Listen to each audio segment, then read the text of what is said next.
सभी को नमस्ते। परीक्षा तिथि पर परीक्षा तिथि, वैकेंसी पर वैकेंसी, इसके बाद में पाठ्यक्रम के बाद में दूसरा पाठ्यक्रम, बदलता हुआ पाठ्यक्रम, सभी पसोपेश में सोच रहे हैं क्या क्या करूं, क्या क्या नहीं करूं। एक ही दिन बहुत सारी शादियां आ गई। ये मान लो आप कि बहुत सारी शादियां हैं। अब जिम्मेवार कहाँ हो, कहाँ जिम्मूँ, क्या छोड़ूं, क्या क्या करूं, ये सब समस्याएं हर एक कॉम्पिटिटर के सामने है। लेकिन जो फर्स्ट ग्रेड का सिलेबस जारी हुआ है वो एक राहत की खबर है। बहुत ज़्यादा इसको स्पेसिफाई किया गया है। घबराने की ज़रूरत नहीं है। किताब हटाई तो हैं, हटाना कोई चेंज नहीं है, जोड़ना है वो चेंज है। अब जोड़ा क्या क्या है वो हम देख रहे हैं। हटाया भी बहुत कुछ है तो जोड़ा भी बहुत कुछ है।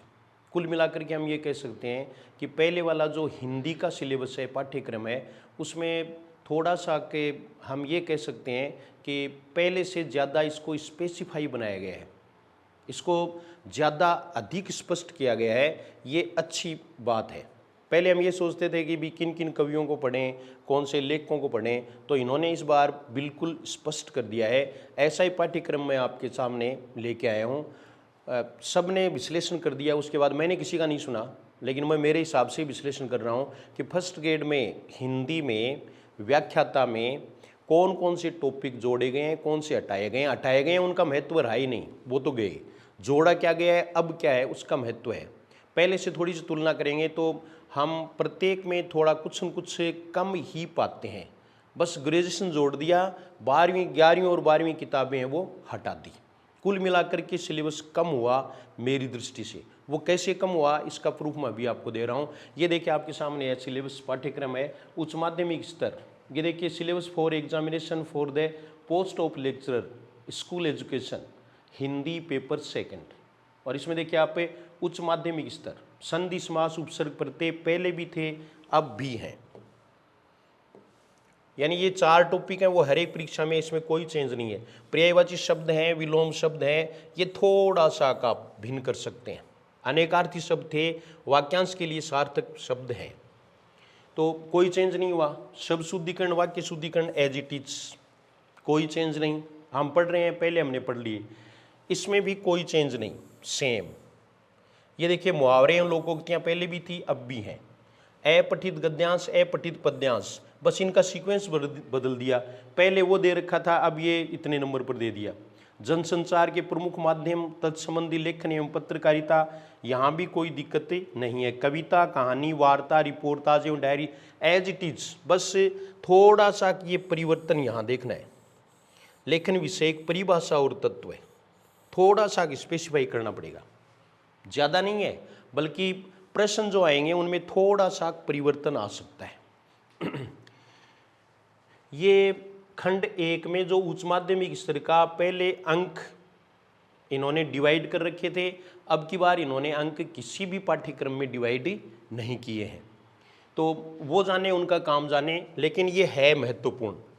यहाँ देखो ये काव्य शास्त्र है, वो ग्रेजुएशन से उठा करके सीनियर लेवल तक दे दिया। सीनियर तक भी हैं, यही टॉपिक है काव्य शास्त्र में। ये टॉपिक वास्तव में सीनियर तक ही हैं, और सीनियर वाले में इसमें दिया है। ये देखो अभिधा, लक्षणा, व्यंजना, शब्द शक्ति हमारी क्लियर, कोई दिक्कत नहीं है। अलंकार देखो आप, अलंकार देखेंगे तो ये अलंकार हैं वो, ये देखिए आप गिन लो, 1 2 3 4 5 6 7 8 9 अलंकार हैं। पहले वाले में 15 अलंकार थे। पहला जो पाठ्यक्रम है उसमें 15 अलंकार थे, यानी 6 अलंकार कम हुए, 6 अलंकार कम हो गए। अलंकारों में 6 अलंकार कम। ये जो दे रखे हैं हमें वो पढ़ने हैं, कम क्या हुआ ये महत्वपूर्ण नहीं है, इसमें अपनी एनर्जी वेस्ट नहीं करनी है। अब क्या है, इसके अनुसार हम प्रश्न करेंगे, अलग से प्रश्न पत्र बनेगा, सब काम होंगे। फिर देखिए छंद, छंद में आप देख रहे हैं कि 6 छंद हैं। छंदों की संख्या कितनी है, 6 है। पहले ये संख्या 10 थी, इसका मतलब 4 छंद कम हुए। कुल मिलाकर के हम कह सकते हैं कि काव्य शास्त्र कम हुआ। व्याकरण एज इट इज, काव्य शास्त्र थोड़ा कम, थोड़ा सा कम हुआ है। अगला देख रहे हैं यहाँ पे काव्य गुण, माधुर्य, ओज, प्रसाद, ये वैसे के वैसे हैं। रस का स्वरूप, इसमें कोई चेंज नहीं है। टॉपिक जस के तस है, इतना आपने देख लिया। कोई भी चिंता की बात नहीं है, कम ही हुआ है। ये देखो छंद कम हो गए, अलंकार कम हो गए।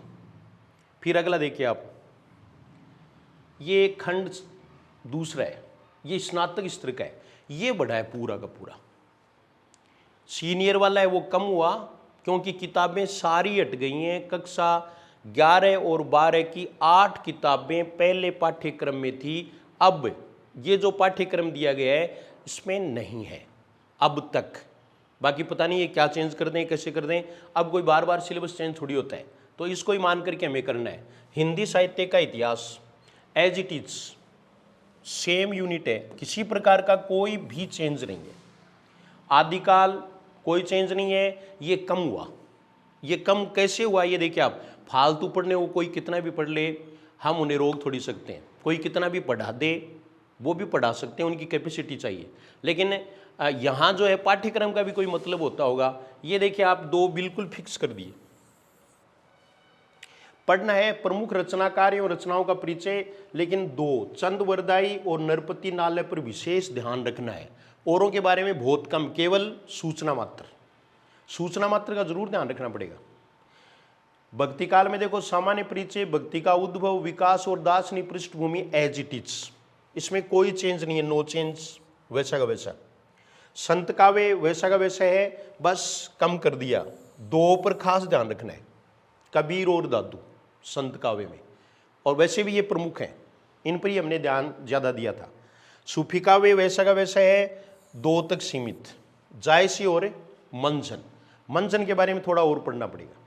राम भक्ति काव्य विशेषताएं, प्रमुख कवि एवं रचनाएं, और इसमें ये देख राम भक्ति में केवल तुलसीदास, तो तुलसीदास के बारे में खास हमने पढ़ा है, तुलसीदास जी आई गई, और क्या चाहिए फिर आपको।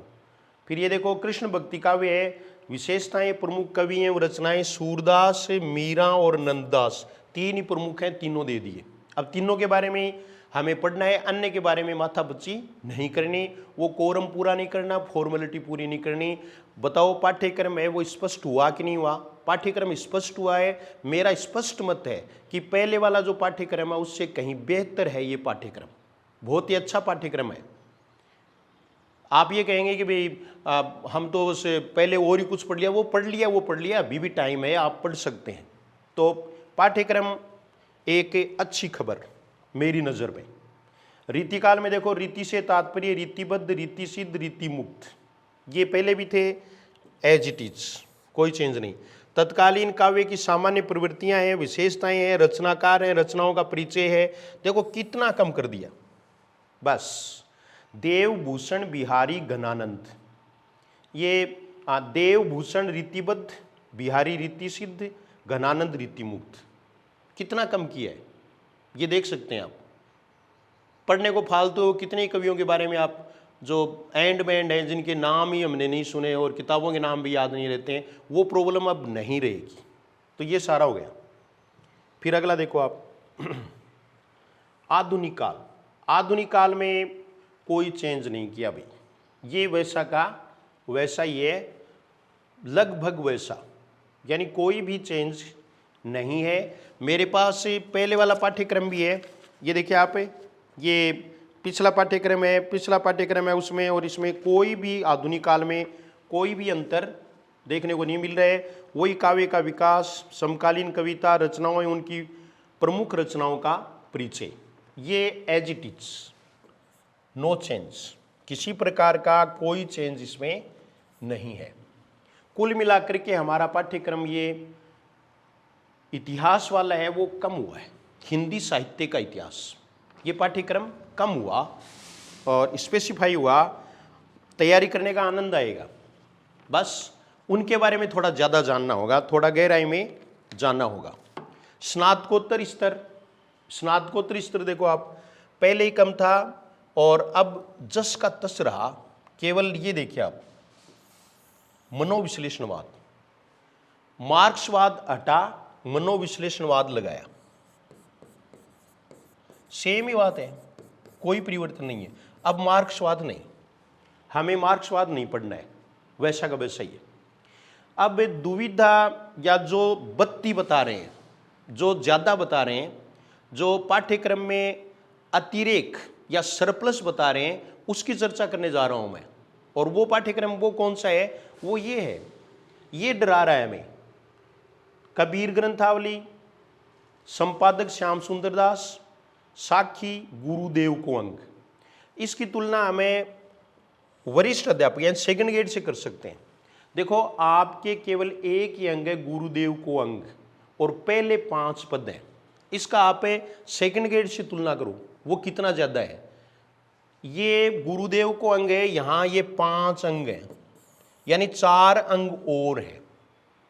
सेकंड ग्रेड का ये जो सिलेबस है वो 5 गुना है, इससे 5 गुना हुआ और यहां 2 गुना हुआ। ये प्रारंभिक 5 पद हैं, सेकंड ग्रेड में कितने हैं, 10 पद हैं। बोलो कम है कि नहीं है। फर्स्ट ग्रेड वाला कम भी और इतना आसानी से पढ़ा जा सकता है। Ramcharitmanas, Tulsidas, Balkand as it is, ये सबसे बड़ा पोर्शन है। यहां पढ़ने में ध्यान रखना पड़ेगा, स्ट्रेटेजी बनानी होगी। बालकांड पूरा हम नहीं पढ़ सकते, थोड़ी ध्यान में रखनी है। व्याख्याता की परीक्षा है, एक ही किताब तो बड़ी है, वो हम पूरा करने का प्रयास करेंगे।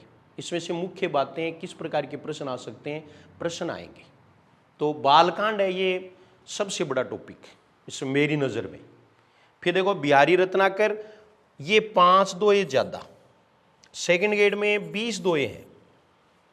जहाँ मैं तुलना वरिष्ठ अध्यापक पाठ्यक्रम से कर रहा हूँ, तो ये देखिए आप, इसमें 25 दोए हैं और उसमें कितने हैं, 20, तो 5 ही तो दोए और पढ़ने हैं। जोड़ा 5 दोए, घटाया कितना, ये देखो आप, ये ध्यान में रखना है।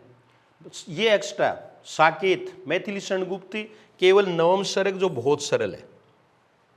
निबंध हैं वो सेकंड ग्रेड में भी हैं, इनमें निबंध 3 हैं जो छोटे ही हैं। ये देखो कविता क्या है, चिंतामणि पहला भाग रामचंद्र शुक्ल का ये निबंध है।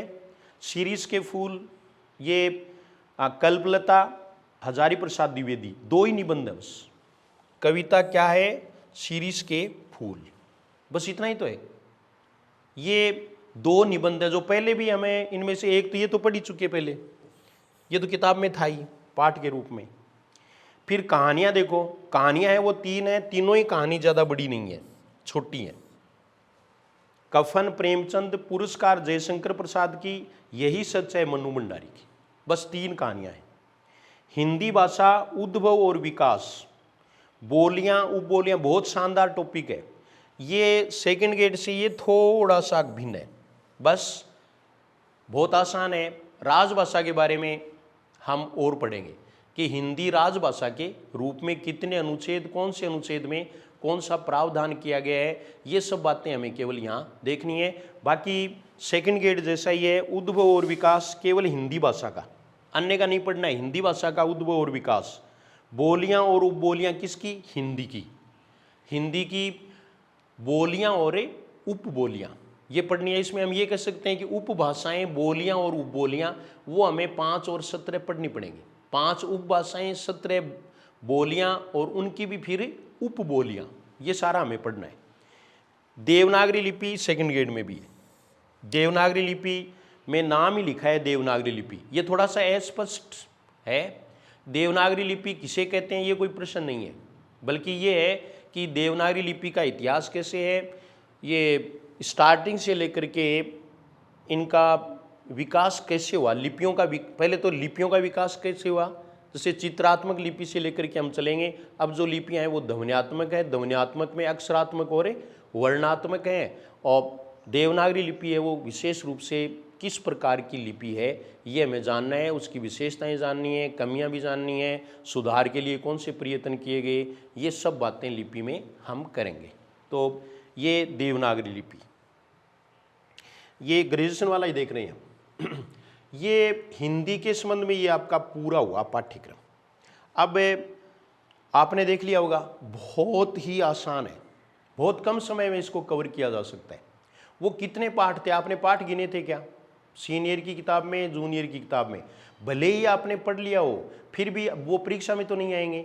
पढ़ने का मतलब ये है कि उसमें से आधा है वो तो काम का है, क्योंकि ज़्यादातर हमने लेखक परिचय, कवि परिचय, उनकी विशेषताएं ये तो पढ़ी हैं, जो अब भी हमें हिंदी साहित्य के इतिहास के रूप में पढ़नी होगी। जो पढ़ लिया उस पर पछताना नहीं, आगे की राह हमें खोजनी है। और सिलेबस बहुत शानदार है, हम इस परीक्षा में बहुत अच्छा करेंगे। बस इसी के साथ धन्यवाद।